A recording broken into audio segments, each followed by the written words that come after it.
Hello and welcome to the second dissertation skills video. This one is going to provide some more information and to help you develop your dissertation proposal. You might be wondering why we even ask students to submit a dissertation proposal. Well, we know from experience that this process can help students think a bit more widely and develop their understanding about different topics and about the ideas and questions that they might wish to pursue in their dissertation. It then helps you come to develop a more focused area of work to form the topic for your dissertation. And as part of this, we ask you to show evidence of background reading so that you are aware yourself of some of the opportunities for you to explore within your work, but also to then come up with a suitable and realistic project plan. Already you ought to be aware of the differences between the Masters in Public Health and the Masters in Research in relation to the dissertation.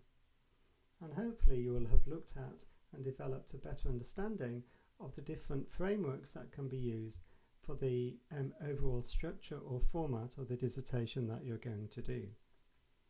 And of course, one of the main distinguishing features between the MPH and the MRes dissertation is that the MPH cannot contain the collection of primary data as part of your dissertation.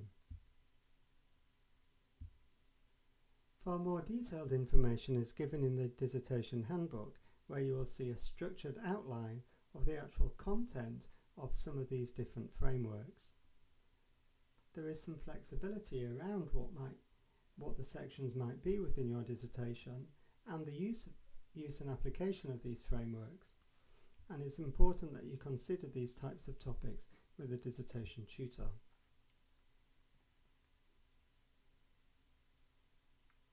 We tend to find that at this stage students become concerned that they don't know enough about a particular topic, or they might have a very vague area in mind that they wish to work on for their dissertation, but they're not sure how to turn that vague idea into something more substantial. There are a number of tools that we can use ourselves to help us develop this, and one of those is called concept mapping. It's where we start with our topic or some vague idea, and then we start quickly writing down lots of different things that we might know about that. One of the ways to help you expand your thinking in this way is to look at some of the previous dissertation titles, look at the example dissertations, and also talk to people around you, such as your colleagues, members of your family, and reflect back on the topics that you have enjoyed in your studies so far on this and on other programs. Here's an idea of a concept map that I did for some work when I was interested in exploring the effect of crime in some way to do with a population health topic.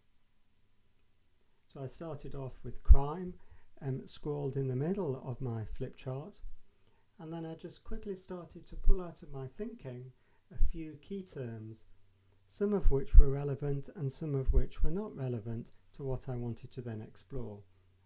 And it wasn't long before I realised that what I was really interested in pursuing was looking at the impact of crime on the health of the crime victims.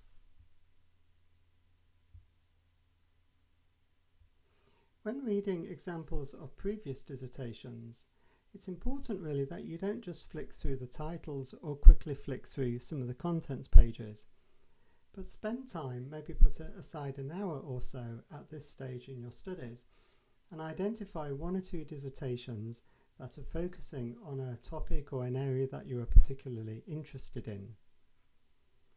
Open that dissertation on screen. We don't encourage you to download them because they are rather large, and then spend some time to analyse the dissertations in a bit more of a structured way. Think about the study methods that have been used.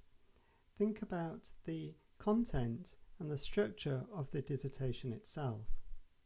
Think about the amount of space. What proportion does a particular chapter represent to the whole dissertation? And spend some time as well thinking about the writing style that has been used.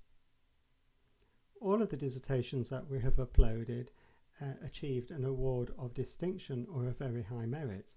But of course, in reading through some of the dissertations, you'll see areas that you might have done differently or you think could have been improved upon.